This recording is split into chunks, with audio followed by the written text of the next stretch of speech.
ये व्यापारियों की भाड़े की भीड़ नहीं है।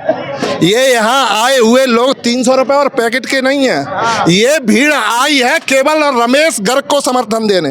इतनी बड़ी तादाद में मोदी के लिए भी लोग इकट्ठा नहीं हुए हैं जितनी बड़ी तादाद में रमेश चंद्र गर्ग के लिए इकट्ठे हुए हैं। धर्मगढ़ से लेके और श्योपुर क्षेत्र तक, बड़ौदा तक की जनता लड़ रही है। 350 किलोमीटर का क्षेत्र है। यहाँ का हर एक नौजवान, हर एक युवा, हर एक महिला ये चुनाव लड़ रही है। और चुनाव सबसे ज्यादा अगर कोई लड़ रहा है तो कैलारस और जौहरी का किसान लड़ रहा है, जिनके शक्कर कारखाना 20 सालों से बंद पड़ा है। इसको कोई यहाँ चालू करा सकता है तो केवल वो उद्योग जगत का एक ही व्यक्ति है, रमेश चंद्र गर्ग। इसलिए इतनी तादाद में किसान, नौजवान और युवा इकट्ठे हुए हैं। मैं जो कह रहा हूँ सच कह रहा हूँ। 100% चुनाव रमेश चंद्र गर्ग यहाँ से जीतेगा, क्योंकि न तो पेटी डंप हो सकती है उसके आगे। पहली बार बहुजन को इतना वजनदार प्रत्याशी मुरैना में मिला है। सभी लोग बहन जी के साथ है। बहुजन समाज पार्टी को भरपूर सहयोग कर रहे हैं। तो ये उम्मीद है कि इस बार तो 100% बहन जी ही जीतेंगी। 2 दिन पहले आपने देश के प्रधानमंत्री की सभा देखी। उस सभा के बाद आज आपने बीएसपी की सभा देखी। दोनों सभा ने यह तय कर दिया कि बीएसपी के मुकाबले कोई नहीं है। बीएसपी के प्रति जो लोगों में हुजूम था वो देखने लायक था। मोदी जी की सभा में तो संसाधन लगे और तमाम लोगों को सुविधाएं दी गई, लेकिन ये बीएसपी की सभा है जहां लोग अपना पैसा लगा के आते हैं। ये बात हमने आपको कल की रिपोर्टिंग में भी दिखाई थी और आज आपको पता लग भी गया होगा कि ये भीड़ ने गवाही दे दी कि वास्तविक बीएसपी का जो प्रेम है वो देखने लायक है। बीएसपी से इतने मजबूत प्रत्याशी हैं वो इस बार लगातार बीजेपी को टक्कर दे रहे हैं। अब देखना यह है इन लोगों को कैसा लगा है इस रैली को देखने के बाद में। इस रैली में इससे क्या कॉन्फिडेंस इनके अंदर पैदा होगा, बीएसपी कहाँ है, ये सब इनसे जानेंगे। क्या नाम है सर? मेरा नाम मान सिंह चकोटिया है। अच्छा चकोटिया जी, बताइए इस बार आज रैली देखी तो क्या लगा? बीएसपी में जान आ गई है? बीएसपी में जान नहीं, महाजान आ चुकी है। आदरणीय बहन जी की चाहत हर जनता के बीच में रहती है और जैसे ही लोगों को पता लगता है कि माननीय बहन जी मुरैना आ रही हैं तो सारा मुरैना की जितनी भी विधानसभा, सभी विधानसभा के लोग माननीय बहन जी को सुनने के लिए इधर आती हैं। आज रैली में सुनकर बहन जी को आपको कैसा लगा? वास्तविक बहन जी के अनुसार ये सीट निकल पाएंगी जो सीटों पर बहन जी ने वोट मांगी?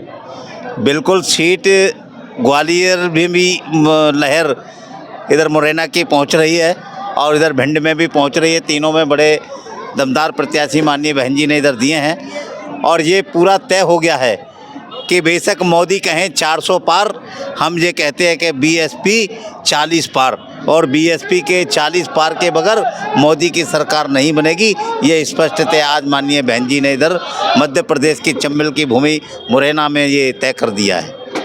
बीएसपी 40 पार यानी मोदी के 400 पार की हवा निकाल रही है। ये गणित इनका कैसा है मैं समझा देता हूँ। उत्तर प्रदेश में अगर बहन जी ने 30 से 35 सीटें ले ली तो 40 पार की, 400 पार की हवा निकल जाएगी। ये गणित इनका है और इससे बीएसपी देश में सरकार बनाने का दावा भी करेगी। बस जानते हैं बहन जी क्या लग रहा है? आज बहन जी की रैली आपने सुनी, महिलाओं को जो अलग कॉन्फिडेंस और उत्साह मिलता है उससे क्या लगता है?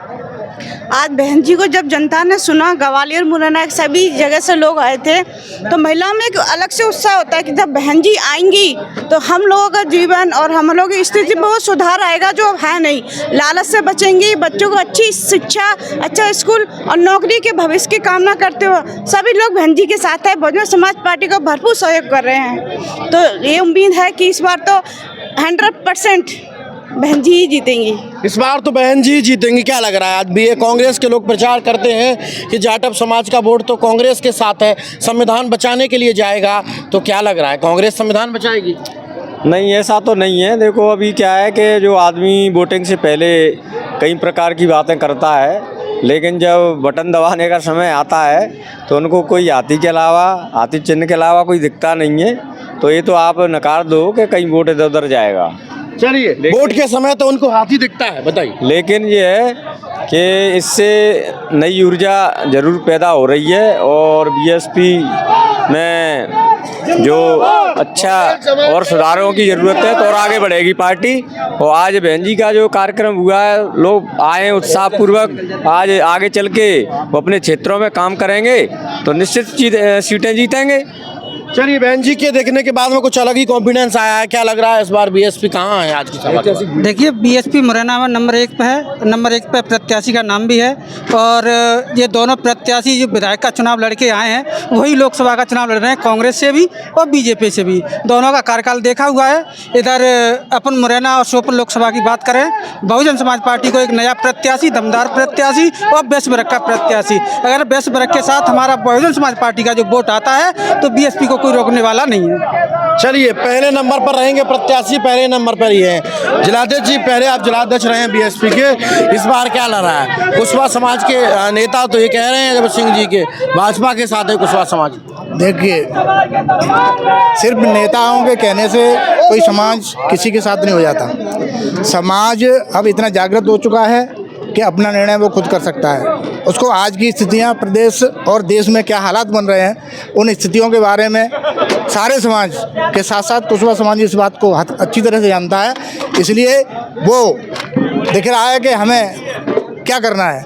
ऐसी स्थिति में बहुजन समाज पार्टी के साथ हमारा कुशवाहा समाज ज़्यादातर वोट करेगा और बहन जी और बहन कुमारी मायावती साथ में बीएसपी की जो विचारधारा है, जो बीएसपी के द्वारा बहन जी ने साथ प्रशासन और शासन के जो कड़ाई के साथ उन्होंने पालन कराया, उसको देखते हुए आज बीएसपी की जो कहती है वो करती है।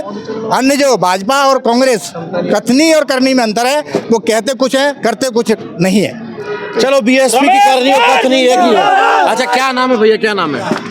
अंकुश गुप्ता। अच्छा गुप्ता जी, नौजवान हो, आज रैली देखी और क्या लग रहा है? गर्ग जी के चुनाव में कांग्रेस और भाजपा के प्रत्याशियों को कहाँ देख रहे हैं, कौन बाजी मार रहे हैं? आपको लगता होगा कि पहली बार कोई व्यापारी इतने बड़े चुनाव में आया है, तो आप देख रहे होंगे कि व्यापारियों का चुनाव कैसा होता है और प्रत्याशियों का चुनाव कैसा होता है। ये व्यापारियों की भाड़े की भीड़ नहीं है, ये यहाँ आए हुए लोग 300 रुपये और पैकेट के नहीं हैं। ये भीड़ आई है केवल रमेश गर्ग को समर्थन देने। इतनी बड़ी तादाद में मोदी के लिए भी लोग इकट्ठा नहीं हुए हैं जितनी बड़ी तादाद में रमेश चंद्र गर्ग के लिए इकट्ठे हुए हैं। आपको देखते हुए लगता होगा ये चुनाव इनसे नहीं हो रहा है, ये चुनाव जनता स्वयं लड़ रही है। अकेले मुरैना की जनता नहीं, धर्मगढ़ से लेके और श्योपुर क्षेत्र तक, बड़ौदा तक की जनता लड़ रही है। 350 किलोमीटर का क्षेत्र है, यहाँ का हर एक नौजवान, हर एक युवा, हर एक महिला ये चुनाव लड़ रही है। और चुनाव सबसे ज्यादा अगर कोई लड़ रहा है तो कैलारस और जौहरी का किसान लड़ रहा है, जिनके शक्कर कारखाना 20 सालों से बंद पड़ा है। इसको कोई यहाँ चालू करा सकता है तो केवल वो उद्योग जगत का एक ही व्यक्ति है, रमेश चंद्र गर्ग। इसलिए इतनी तादाद में किसान, नौजवान और युवा इकट्ठे हुए हैं। युवाओं को क्या चाहिए? रोजगार चाहिए, लूट डकैती से व्यापारियों को छुटकारा चाहिए, क्या चाहिए? और मैं जो कह रहा हूँ सच कह रहा हूँ, 100% चुनाव रमेश चंद्र गर्ग यहाँ से जीतेगा, क्योंकि न तो पेटी डंप हो सकती है उसके आगे। पहली बार बहुजन को इतना वजनदार प्रत्याशी मुरैना में मिला है। अब भी अगर कोई नहीं है तो बस केवल रमेश चंद्र गर्ग के आगे कोई प्रत्याशी टिकने वाला नहीं है। ये आंधी जो चली है ये श्योपुर से लेके और बड़ौदा तक चलेगी और श्योपुर तक चलेगी और यहाँ से आवाज भोपाल होते हुए दिल्ली जाएगी। और हम बता देंगे 4 तारीख को जब चुनाव हो जाएगा तब कि देखिए रमेश चंद्र गर्ग संसद में पहुंच चुका है। अब जिसकी ताकत है वो लगा ले इस चुनाव में। कांग्रेस ही कह रहे हैं कि भाजपा के मैंडेट, आप भाजपा के प्रमोटेड व्यक्ति को लाया है। किसको? इसी कांग्रेस को सपोर्ट किया था तब ये जाके यहाँ आई थी 2018 में 6 सीटों पे, तब किसी ने नहीं मारा। ज्योतिरादित्य सिंधिया भी कांग्रेस में ही थे, आपको भी पता होगा। वो भाजपा में चले गए, रमेश चंद्र गर्ग नहीं गया लौट के भाजपा में, ये आपको पता है अच्छे तरीके से। रमेश चंद्र गर्ग भाजपा में नहीं गया, तब भी कांग्रेस को 2018 में महाराज ने आके कहा था कि 6 की 6 सीटें जिताने का काम रमेश चंद्र गर्ग ने किया था। और 2023 के चुनाव में भी कांग्रेस को सपोर्ट करके 5 सीटें इस लोकसभा की रमेश चंद्र गर्ग ने कांग्रेस की झोली में डाली थी। तब भाजपा वाले नहीं आए थे कांग्रेस की झोली में डालने। क्या लगता है आपको, जिन लोगों को आपने मदद की थी वो आपको मदद करेंगे? कौन? वो तो सब अंदर खाने से मदद कर रहे हैं, रमेश चंद्र गर्ग के साथ हैं। ये तो तय हो जाएगा, 4 तारीख को पता चल जाएगा उन लोगों को कौन किसके साथ है। अंदर खाने से तय होगा, अंदर खाने से, अंदर खाने की बात है, बड़ी बात कह दी है। अच्छा चलो बताइए क्या लग रहा है आज देख को हुजूम को? हमें आज देख के बहुत अच्छा लग रहा है और आज यहाँ पर सभी एकत्रित हुए हैं और हमें ऐसा लग रहा है कि आज जिसने संकल्प लिया है और इस संकल्प को पूरा करेंगे और रमेश चंद्र जी को जिताएंगे, बहुजन समाज पार्टी। चलिए, आपने संकल्प लिया है क्या? जी, हमने संकल्प लिया है और हम वोट देंगे और वोट दिलाएंगे। और वो अकेले रमेश गर्ग नहीं है, मैं भी रमेश गर्ग हूँ। रमेश गर्ग जी के साथ तमाम लोग हैं। अब सुन लेते हैं। भैया नौजवान हो जी, क्या लग रहा है डंडोतिया जी? और इसको मैं तो नहीं कह पाऊंगा, आप सब लोग देख रहे हैं इतनी तपती धूप में, इतनी गर्मी में, इतना जनसेवा ले उमड़ रहा है। मैं अब क्या बता सकता हूँ, आप सब लोग समझदार हैं, मुझसे सीनियर हैं, पढ़े लिखे हैं। अच्छा, नाम क्या है आपका? नाम मेरा नाम संतोष कुमार डंडोतिया है। डंडोतिया जी, आपके ही समाज के तो भाजपा में जाके कह रहे हैं ब्राह्मण समाज मेरे साथ 50। कौन कह रहा है ब्राह्मण समाज नहीं छाया जाएगा? ब्राह्मण समाज ने तो ये सर्व समाज की पार्टी है। ये पार्टी, मेरे कहने का मतलब ये है कि आपके समाज का नेता भाजपा में जाके कहता है कि मैं आ गया, ब्राह्मण समाज तो मेरे साथ आ जाएगा। नहीं, ये ऐसा कोई कुछ नहीं कहता है। सब समाज अपने हिसाब से वोट देगा। हम बहुजन समाज पार्टी वोट देंगे और रमेश चंद्र जी को जिताएंगे।